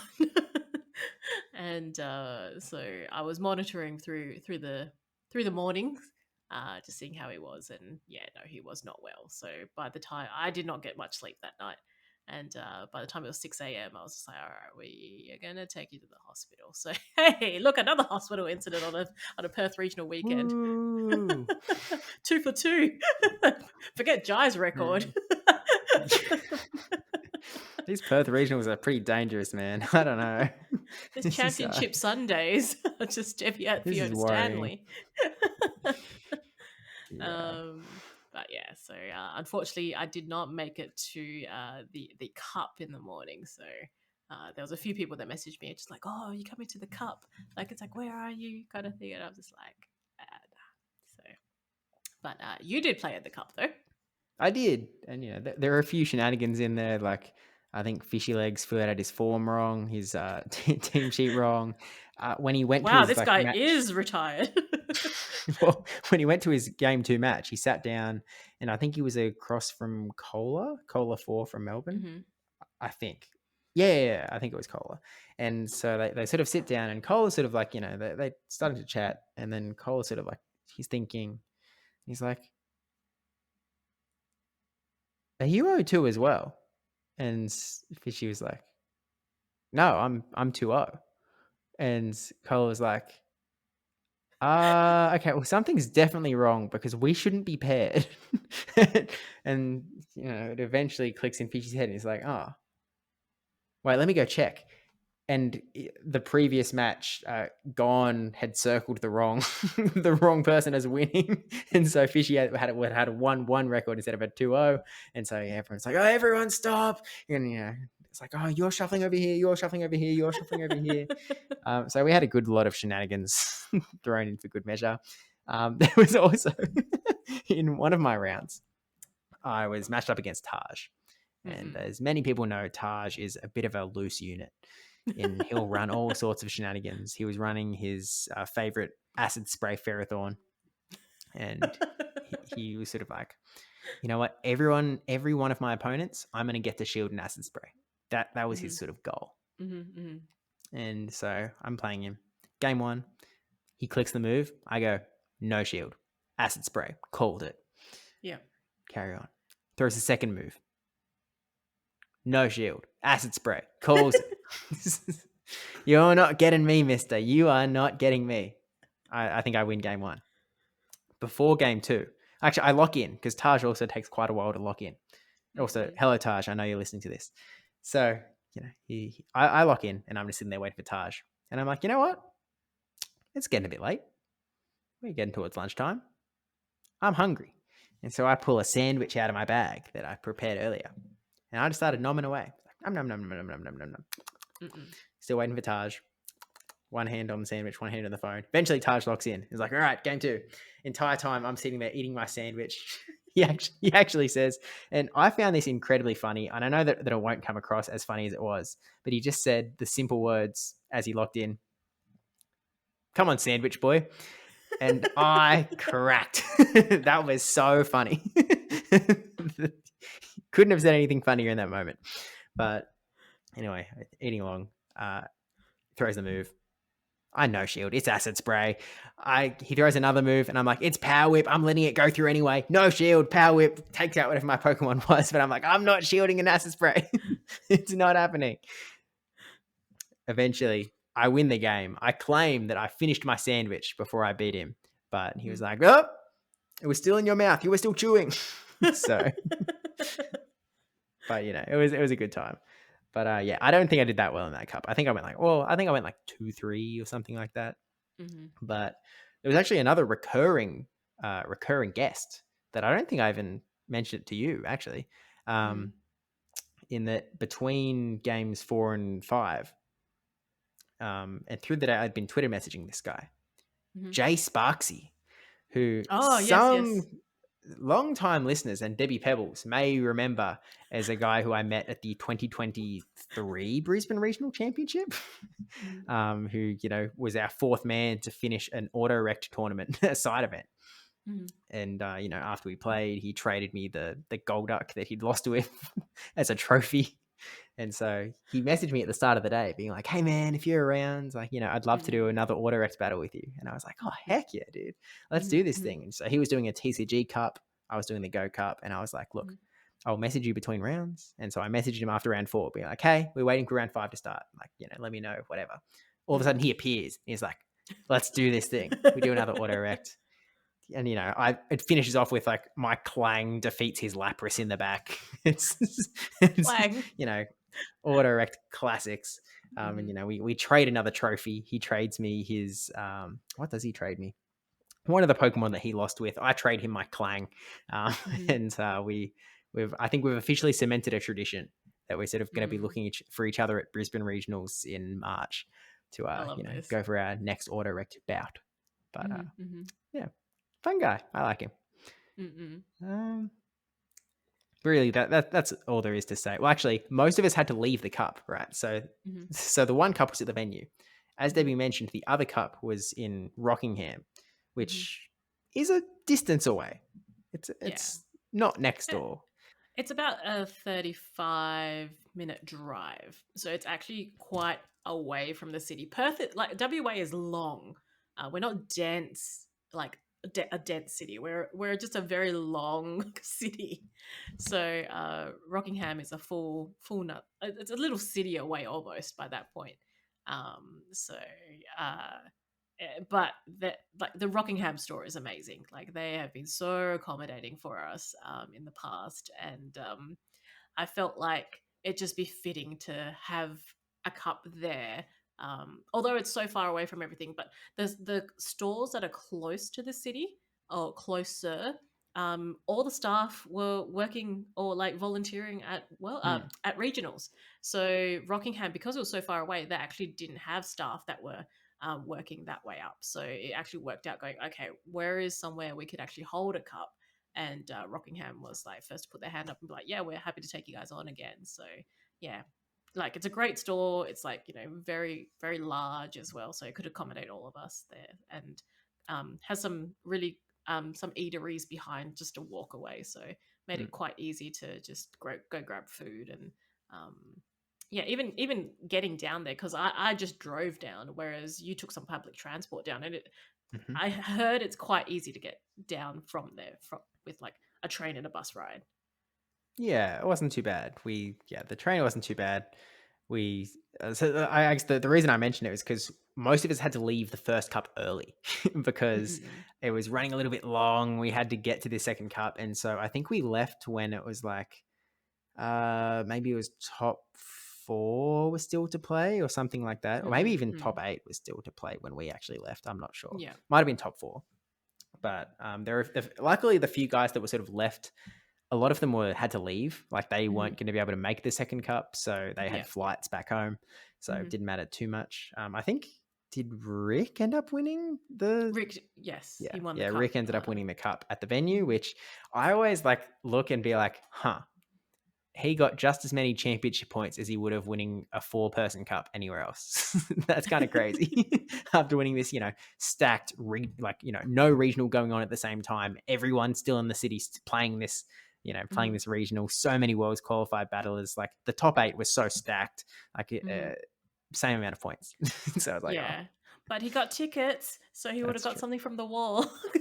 Probably would have got something from the prize wall. And usually, by the way, we don't have prize walls. This is the first regional that we've ever had that has had like an actual prize wall with tickets that you could win at side events. I know how standard this is everywhere else on the planet, but this is our first time. So it was pretty cool. It was actually also our first time that we've actually had sanctioned local events from the organizers. We've never had this Mhm. before. This is Yeah. new. Like Mhm. when I went to Mhm. Gdansk and they were doing this, it was crazy. I was like, oh my gosh, this just makes so much sense. Mhm. Mhm. So yeah, happy to see those changes coming through on the regional level as well. Mhm. But most of us left early. We got the train. You actually picked me up to skip the bus from the train station, but like it was a tiny little, such a short bus ride. Anyway, Yeah, yeah, but yeah, end up at the venue, cup number 2, and you know, actually going to the first one because you were so busy. Like I sort of didn't spend time making a team for the first one. So I copy pasted my LAIC team and just replaced a Pokemon with Stunfisk, which was not a good team. Like, not only is it not a team, like even the LAIC team is not the team you should be running now. It's just was made worse by swapping a random Pokemon in for Stunfisk. So it wasn't a great team. Going into the next cup, though, I sort of just was like, you know what? I want a really good team. I want a team that can definitely succeed. And so I just took They Love Jai's team. And it was like, yep, this will do me.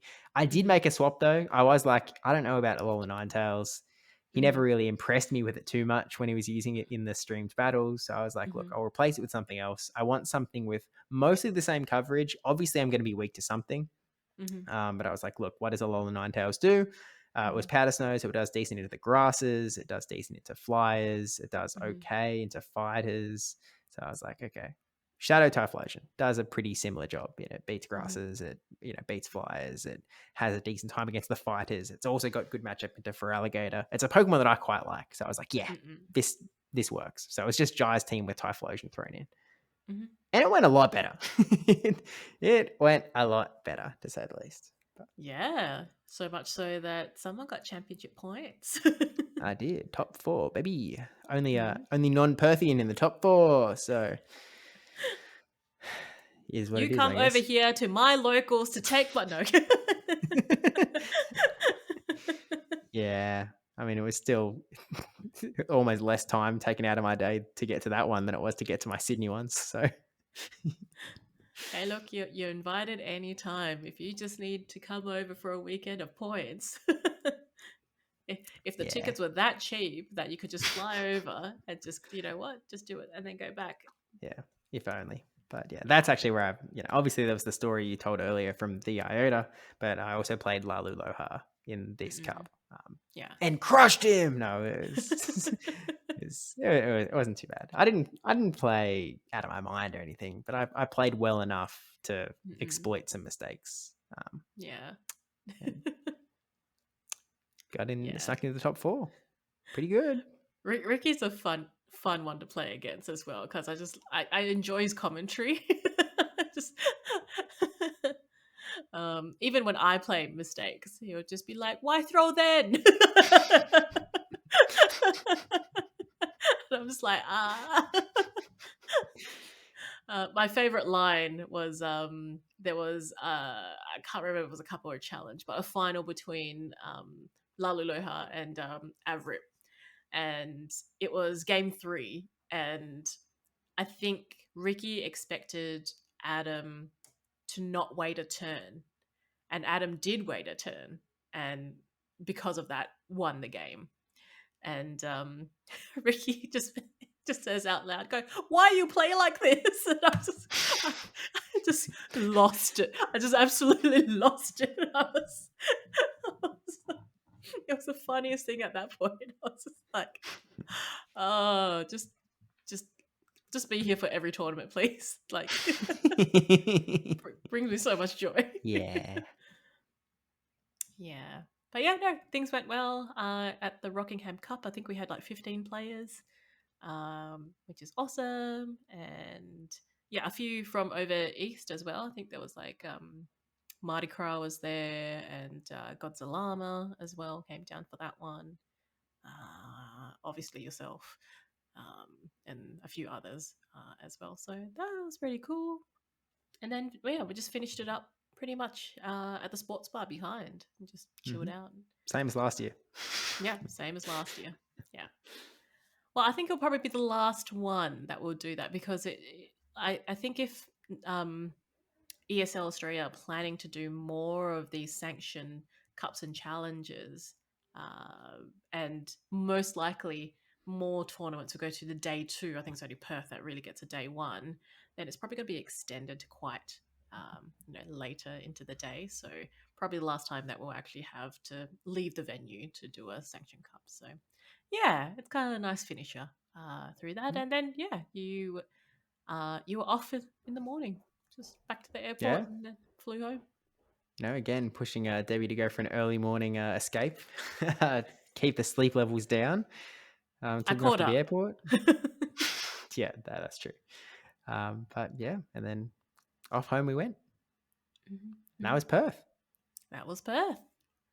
So yeah, our Perth to Perth back to back. You've had your sandwich. You've had 2 seasons of Perth now, and we'll see if it comes around next season. But then, yeah, the outlook now is for Brisbane, and the leaderboard's all been updated as well. So everyone's got their championship points from the regional and the cups Mm-hmm. as well. So yeah, it's shaking out to be pretty interesting. I think I had a quick squiz earlier today, but I'll pull it up now.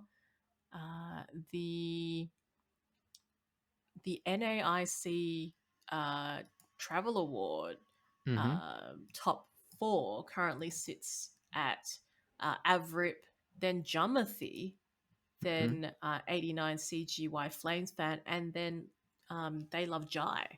So a good chunk of those were in the top 8 of Perth Regionals. So. Okay, I mean, obviously that's going to be the case when we've had like 3 weeks of regionals, 3 weeks of locals plus a Mhm. regional. That's Yep. Yep. honestly, it's incredible anyone to have jumped up in. Like that's where the real stellar performances would be. But Yeah. yeah, obviously we'll wait and see how things develop over the next 2 months Yeah. of locals that this travel Mhm. award will be open for. But um, obviously anyone who racked up a lot of points at Perth Regionals is in with a pretty sizable lead, Yeah. Yeah. especially when you can only get a maximum of 260 championship points. So I Mhm. think that Mhm. EUIC is going to be the only other major tournament that I know that anyone is intending to attend that Yeah. could really shake things up when it comes to the NAIC Travel Award. Because as we've Mhm. said before, this was the only Australian regional in this Travel Award. The next 2 regionals are both expected to be in the Travel Award for the first IC of the next season. Yep. So, um, Mhm. and I guess actually on that, there is news on the third regional front Mhm. in that we already knew that it was scheduled to be after Brisbane. Prison. So, Yes. well, that was, it announces the intention. Mhm. But I guess the only update is that they've announced that they're intending to announce in early January. So, Okay. okay. So That maybe in a month's time, we know when the third regional is, but look, I'm gonna call don't it hold your breath. Australia Day. I'm gonna call it Australia Day. That will know. Surely not, right? I mean, like they have public holidays. Before Australia Day, after Australia Day. What does early January mean? Is that, well, Australia Day is the 26th. So Yeah. I would assume that early, by their intention, I assume that they mean before the 26th. But hey, who am I to say? But I'm I'm in my late 20s. yeah.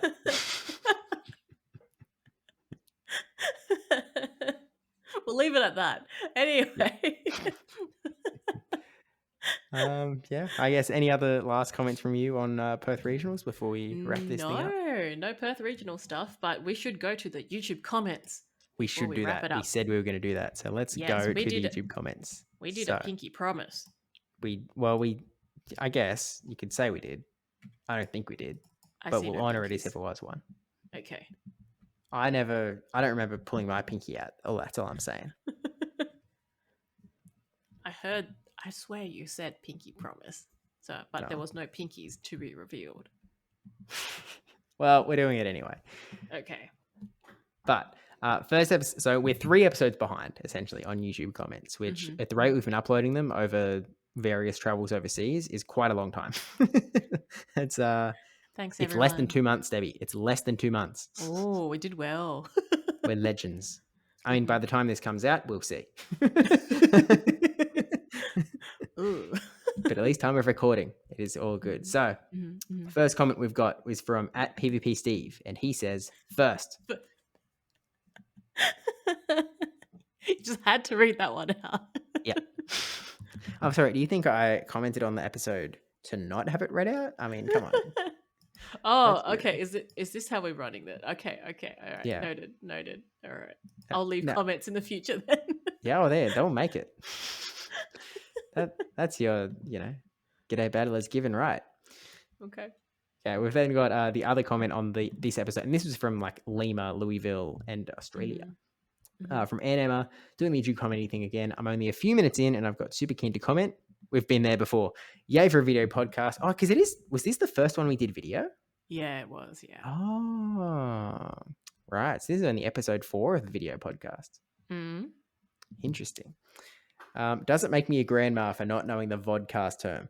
To be honest, I mean, I don't think anyone really uses it, right? Do they? No. Like, I think it's really. a term, but nah. Yeah. P.S. So no.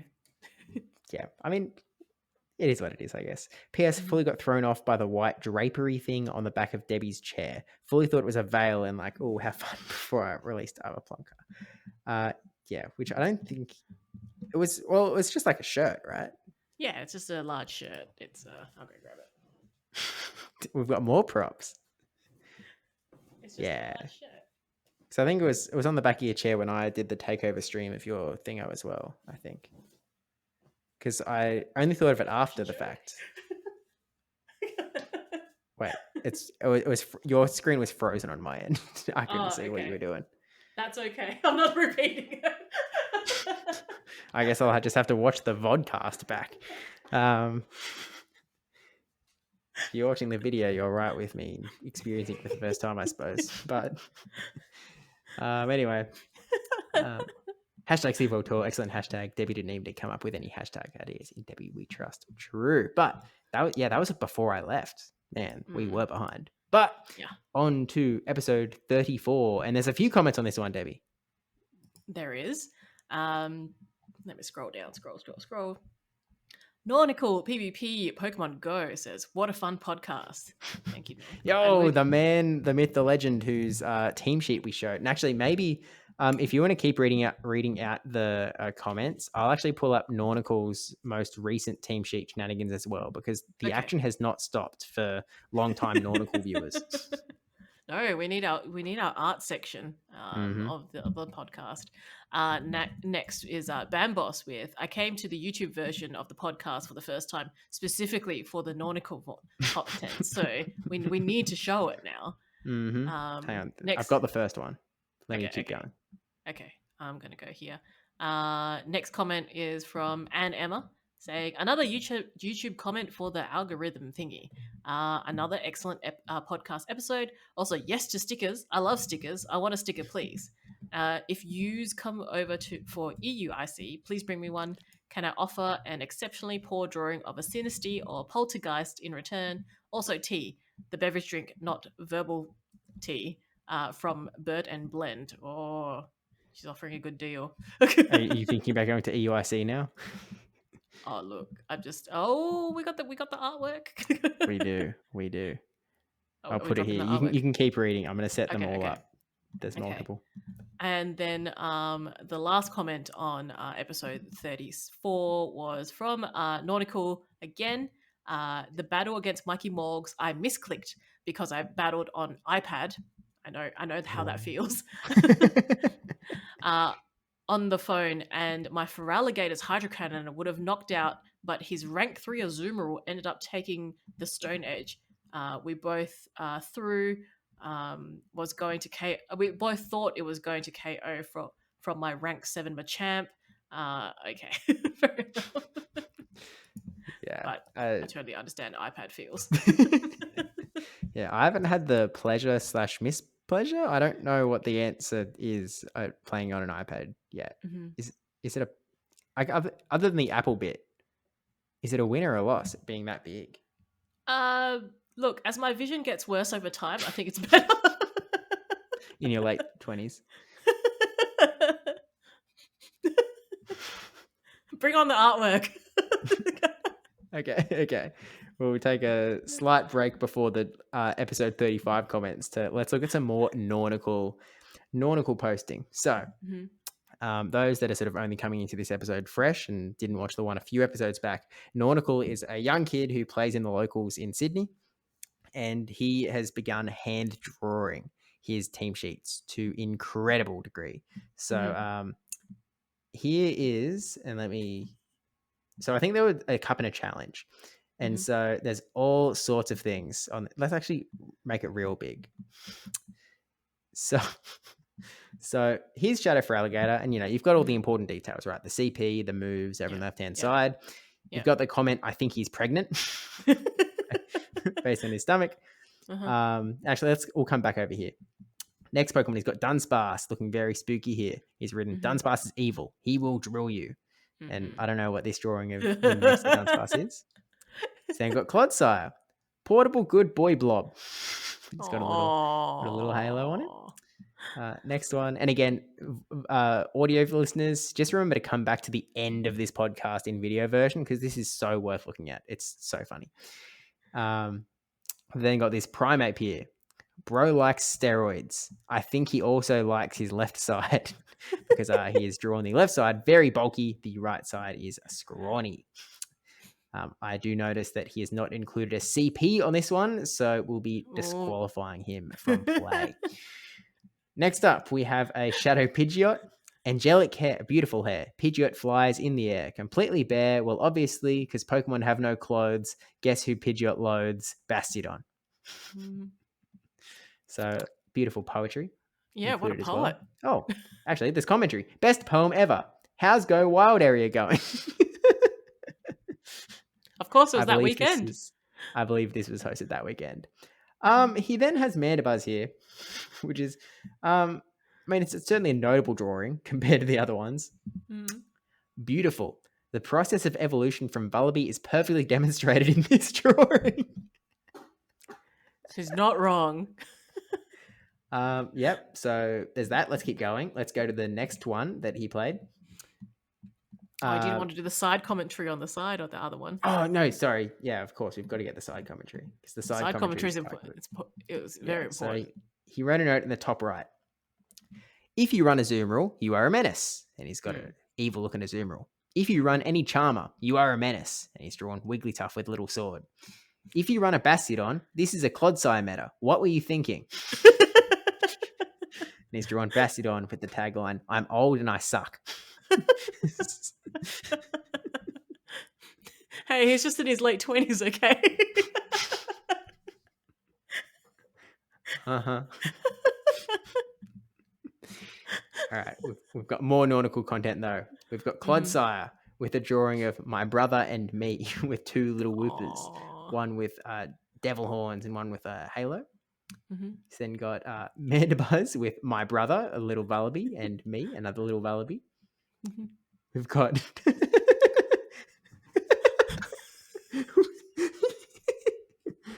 we have an old Primeape with a comment, old news, Mankey is the new meta. Standing next to Mankey. We have Dunsparce here, where it says Dunsparce ate a Big Mac. I think he ate a lot more than a Big Mac, if that's what he's looking like. We then have a crazy drawing of Superior, just that says, Wah! Very angry. Then we've got a Alolan Sandslash with Sonic the Hedgehog on steroids. And then he's written Bastiodon sucks. Oh, he's written more up here. He's drawn another picture of Bastiodon in the top right. And he says, in the top 20, Bastiodon gets destroyed by Clodsire, Gastrodon, Feraligatr, Primeape, Diggersby, Pangoro, Malamar, Dunsparce, Sandslash, Quagsire, Marowak, and Annihilape. That's too many. Bastiodon sucks. It really does. So I think I have a feeling I know what his opinions on Bastiodon are. To say the least. But I mean, Debbie, I'm kind of wondering, let's save the third team sheet till next time. Let's save the content. Yeah. Let's do that. So subscribe to the G'day Battlers YouTube for more. We're just stealing Nautical's content. So shout out to Nautical, the greatest artist that New South Wales has ever known. And yeah. We had one episode of comments left. Okay, yeah. I was going to say, do we leave that one for next time as well, or do we go through? No. We'll catch up. So, okay. I'll go through that. Episode 35, the Gdansk Battlers episode. So Anne Emma with a very early comment for the YouTube thingy. What's it? 22 hours 20 was the length of the episode. And then capital letters of LOL. I ain't getting up on time for work tomorrow. Laughing emojis. 0 regrets to be had. And then so happy yous are back. And then we're kind of back. Almost. Almost. And then after that, Almost. she replied with a ketchup user here. I don't think I've ever heard any UK bean say tomato sauce. What the No, no, no, no, heck? no, no. No, it's still tomato sauce. I don't I don't understand what the divide is then. Which Brits are using ketchup and which are not? I need Maybe these are like gastrodons. There's west side and east side, okay? Like maybe yeah, there's like maybe. there's a But it's side that use localized in tomato. the UK. Yeah. Mhm. All right. Look, apparently the answer is it's not everywhere Stonejourner is. I just don't know where the actual boundaries are.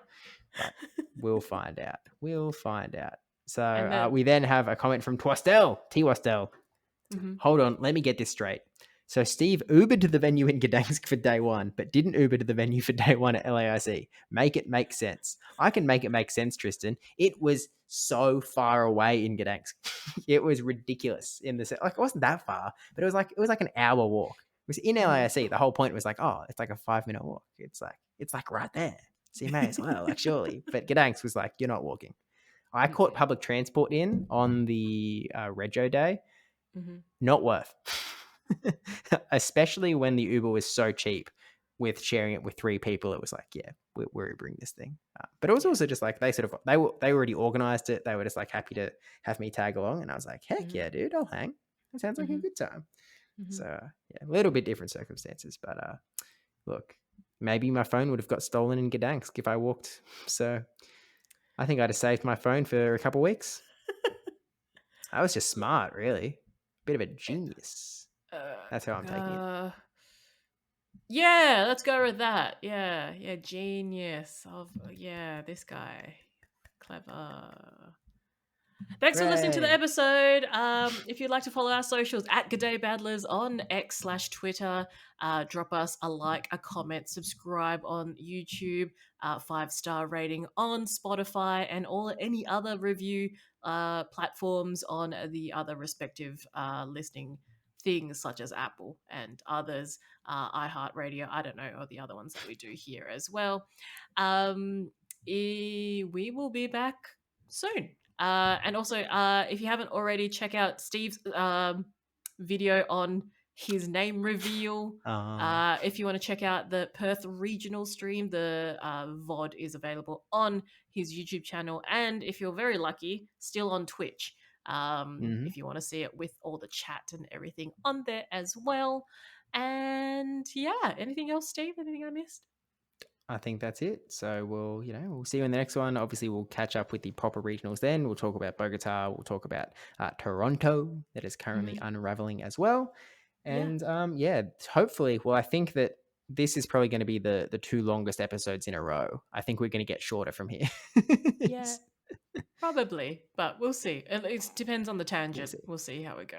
Yeah, there could be plenty of other things going on. We'll find out. But Yeah. yeah, And depending on when the podcast gets released until the next one, have a happy holiday as well. yeah, It might be after Christmas until the next one. So possibly. yeah. We'll see. Maybe. We'll find out. Maybe. I don't know. Anyway, We if might you're a both have start, time. it's already school holidays for some people. So with the youngins keep winning. Hey, it's school holidays for me. I'm off. I'm a free The man. youngins. The youngins. Okay. All right. See you all. Take care. Bye. Bye.